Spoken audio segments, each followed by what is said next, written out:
Hi, welcome. Thank you for being here.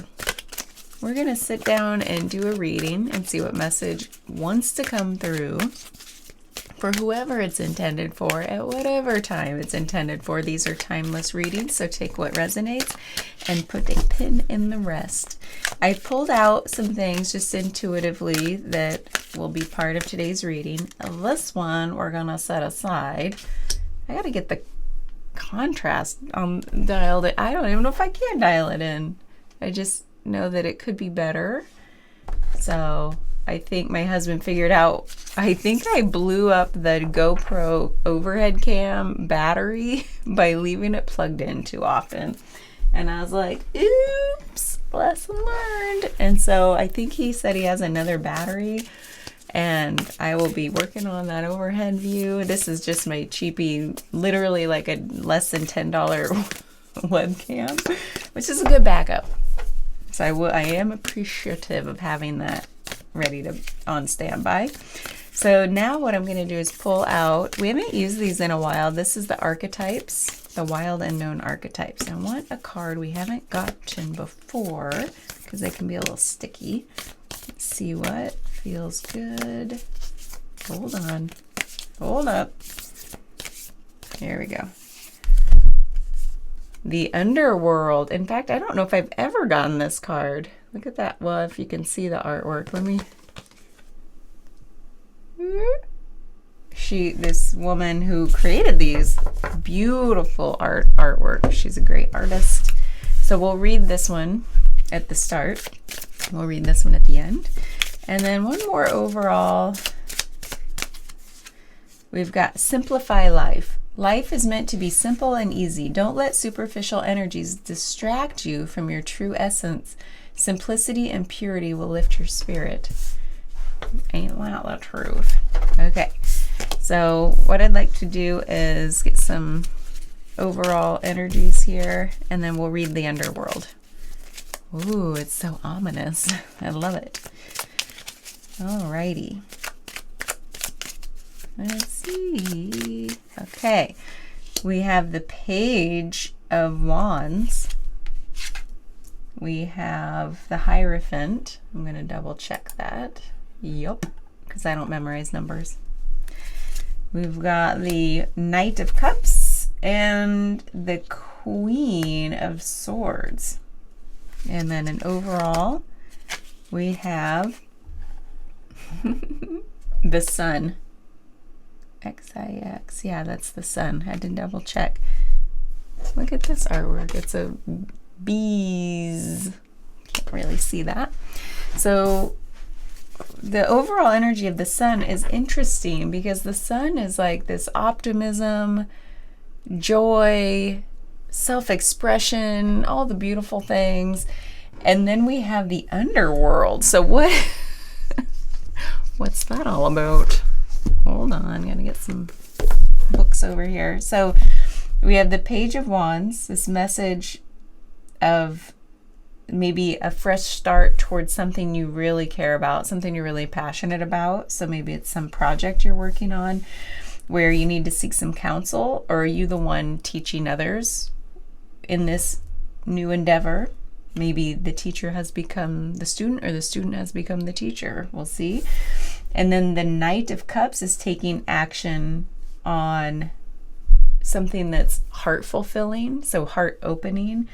And it can also sometimes be thought of as like the romantic gesture card, but definitely taking action to show love. And then the Queen of Swords is she acts out of love, but she's also very logical. She's very nurturing, and she's very clear in the way she thinks. She's very confident in her thoughts, her ability to act out of logic. So the shadow side of this is maybe sometimes she can be a little like, not cold so much. She might be perceived that way, but she's definitely not cold. She just might be perceived that way because she tries to see the truth of things, like no BS. So it's like, I love you and I'm not going to put up with BS. That sort of vibe. That's how I read her anyway. She's very confident, very powerful. So I'm going to read the underworld. XLVIII.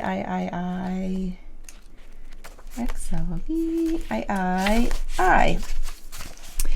The nightmare, the ordeal, the bottom. Ooh, how funny. We got the nightmare, and the overall energy is the sun. Optimism. Okay. You know, I love paradox. This is no time to mince words. The archetypal territory of the underworld is fraught with nightmares, suffering, and pain. It is the darkest shadow realm, which we try vigilantly to avoid or deny at any cost. Maybe is this false optimism? Because we're trying to like ignore it. Try as we might, the darkness pulls us into its depths through disturbing dream images, unexpected accidents, illness, war, conflict, and ultimately death. That's so pleasant. Not visiting the underworld or denying its existence altogether is what gives it dangerous power. Traversing it forces us to bow humbly to the greater forces that be, while summoning the inner strength we previously underestimated. Take solace that the underworld subsumes everyone from time to time, making us deeper friends, more intimate partners, soldiers of light amid our shadowy times. Then now we're getting to the light.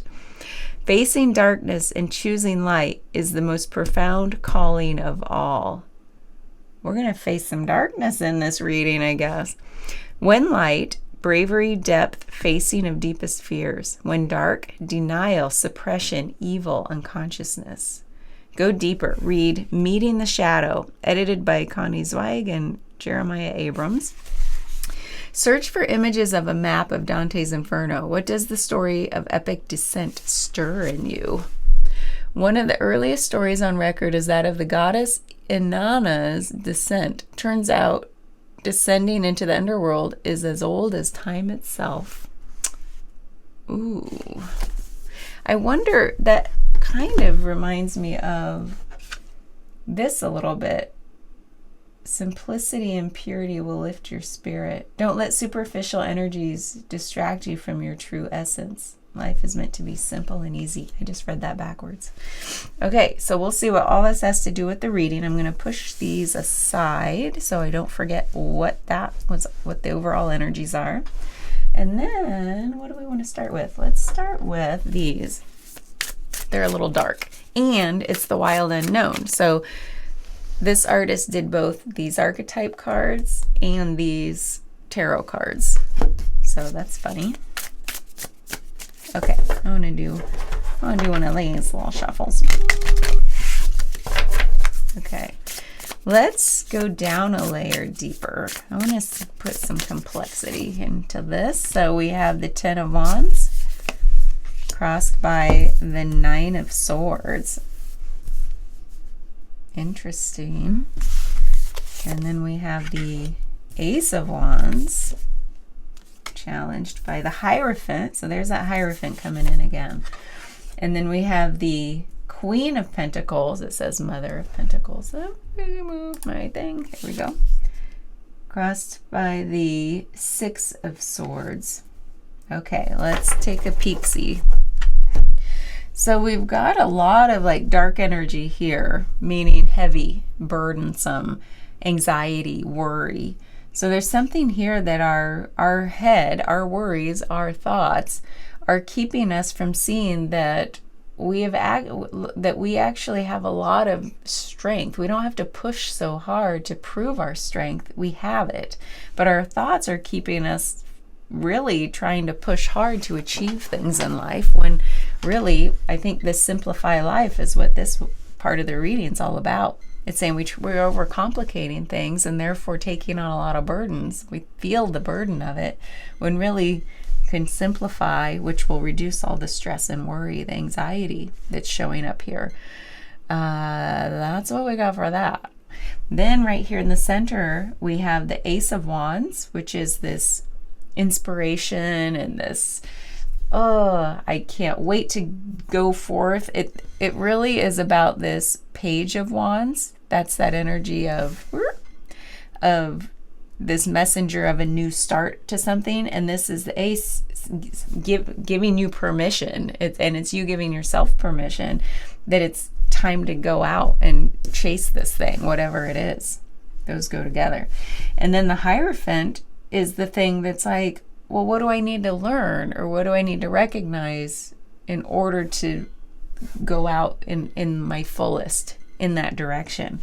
It's like seeking counsel first. Well, what kind of counsel? We'll have to clarify that.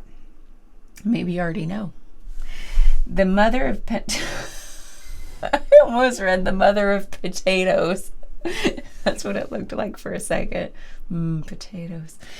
The Queen of Pentacles is this mother nurturing energy, which is wonderful. We got that Queen of Swords over here, so it's making me think those are about the same thing. So the Queen of Pentacles is very nurturing to see something achieve its fullest potential. But right here, I say but because it's the crossing energy, we have the Six of Swords. It's a healing journey. So what is challenging our ability to love and nurture and see something to fruition? Something that's calling us into healing. Okay, so before we swipe all that away, I want to clarify a little bit about that. I'm going to pull these out.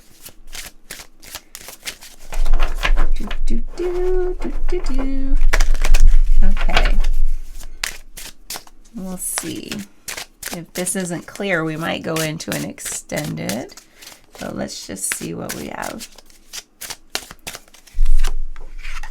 The World. Ooh.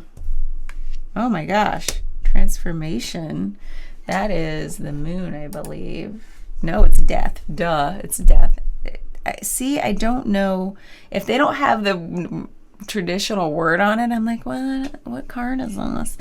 So it's called Transformation. So we have the World, we have the Death card, which makes sense showing up there. And then the Queen of Swords again. Okay, so this underworld and pulling the Death card right here with the most angst-ridden part, all this suffering, is exactly what this underworld card's about.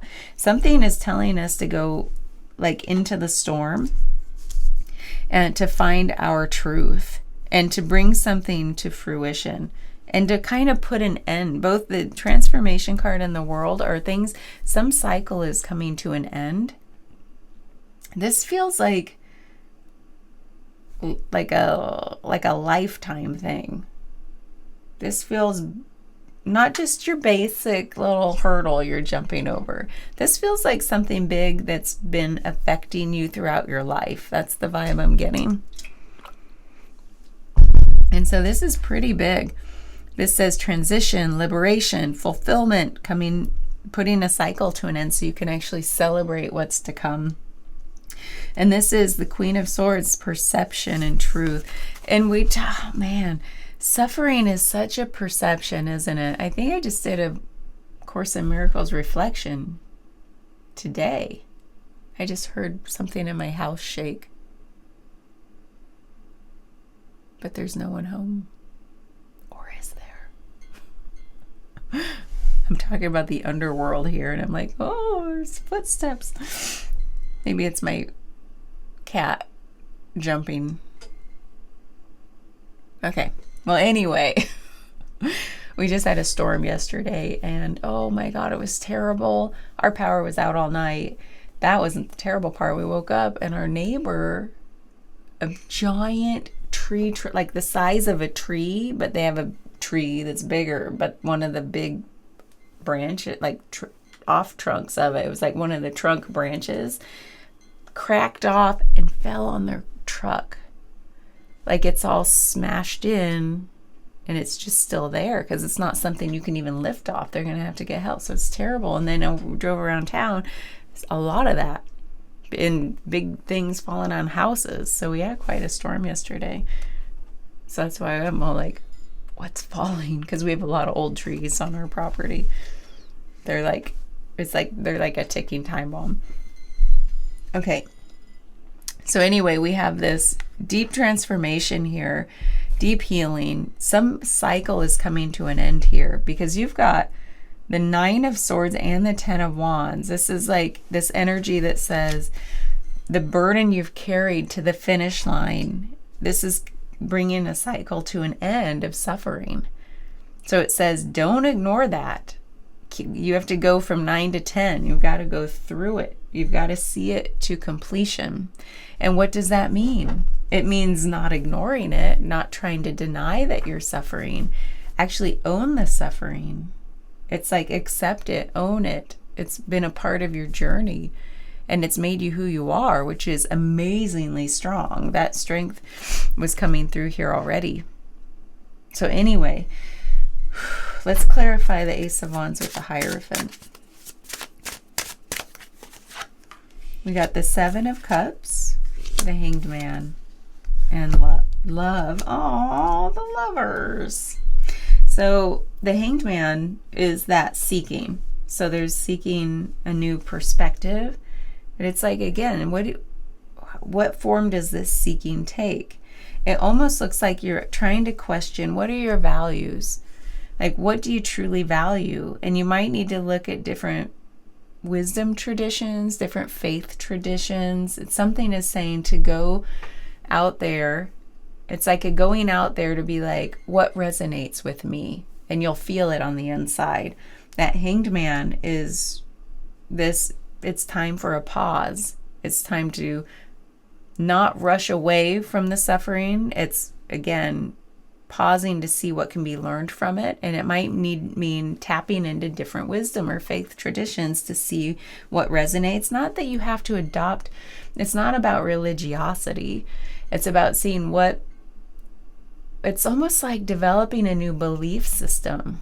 What are your beliefs? What are your values? And building it for yourself. Yours doesn't have to look like anybody else's, nor should it.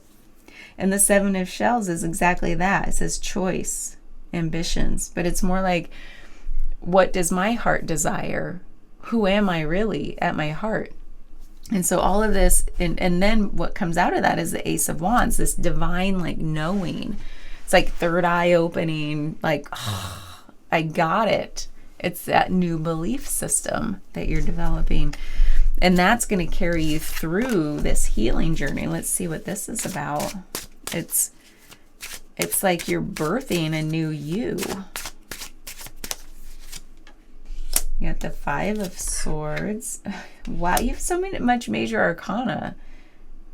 This is wild. You got the Hierophant again, 3 times in not that many cards.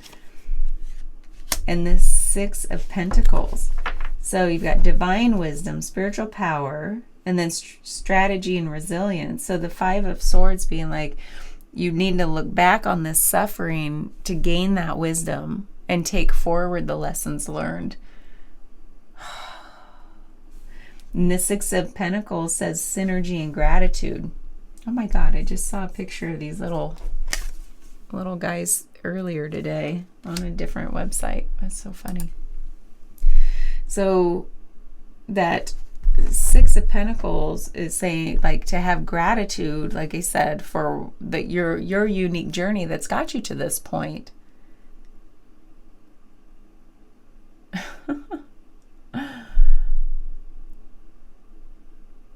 Sorry, something was coming through. I know that sounds weird. That's why I'm laughing. Hold on. Hold up.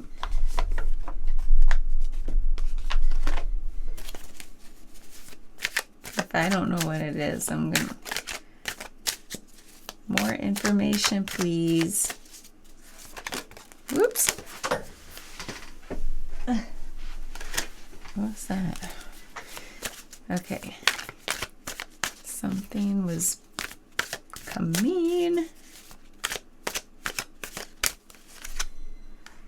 We got the Ten of Cups, the Queen of Cups, the Lovers again. That's so funny.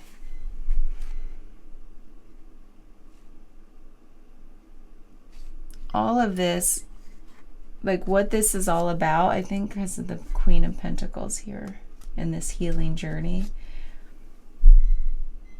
It's almost like your main love relationship or partnership it's like deeply desiring to come back into connection with the truth of who you are together, which is like a soul connection that leads to your ultimate love fulfillment. And so this whole journey is you moving out of the Queen of Swords through the Queen of Pentacles into the Queen of Cups. Now, I know that doesn't make sense right away, but you're moving from the head and then dropping, you're getting really grounded. So you're dropping out of this ego space where people might think, oh, you're a little cold or you're a little standoffish, or you keep people at arm's length out of lack of trust is really what it boils down to, which it's no wonder with all this suffering, whatever form that took in your life, that leads to kind of like a lack of trust in a lot of ways.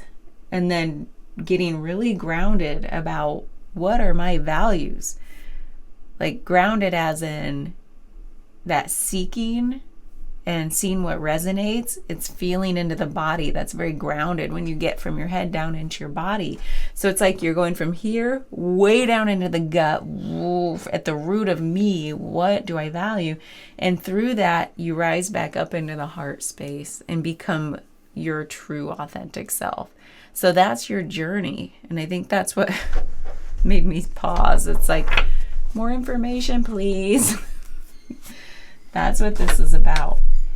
So you got the Lovers again, and this might actually be, it may not be a love relationship, but take it as it resonates. If you've felt a little out of connection in your partnership, this is saying like, first you're coming back into connection with yourself. That's the main thing. And then by the nature of doing that, your love connection will thrive. It'll blossom again, or better than it ever was. Okay, so what we're going to do, I won't go into an extended, but I will read this card. And it says, the Ringmaster of Scrutiny, Discernment, Clear Vision, Details. Wow, what's that all about? Let's find out. The Ringmaster of Scrutiny. I don't even know. Is there a number on there? Oh, there is. Number 9. Number 26. Okay. Ally. The Ringmaster of Scrutiny is all about the details. Look closely and pay attention to the smallest elements of what's being presented to you on your path. It's in these details, not the broad strokes, that you'll find the breathtaking beauty and perfection in what you observe. This ally is on your side to point to the deeper meaning of what unfolds in your life, and he reminds you that every moment counts. Staying present in this perfect moment, observing the minute things, leads you to manifest your highest good and greatest desires. Grand gestures are for other times. It's the smallest acts that really count now. I think that's why it says simplify life. It's the small things.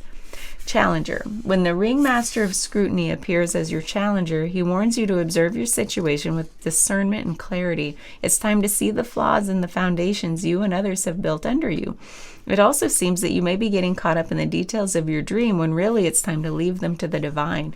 Perhaps you're worrying about the past and the future too much, forgetting that the dream is created in the now time. Often the Ringmaster of Scrutiny also brings a warning to read the fine print and watch for hidden agendas when you're involved with others. That's interesting because of that Queen of Swords, where she's like, no BS. I see the truth of the situation. You can't fool me. So maybe that's another reason why she was showing up right at the start. So there's a lot of seeking energy with the Hierophant a couple times. The Lovers, which is like seeking, questioning your true values, getting into alignment with your higher self. So that's what we have. Again, take what resonates and set aside the rest for now, and then reach out if you want to do a one-on-one reading and dive any deeper into this or a different question altogether. So thank you for being here. Bye.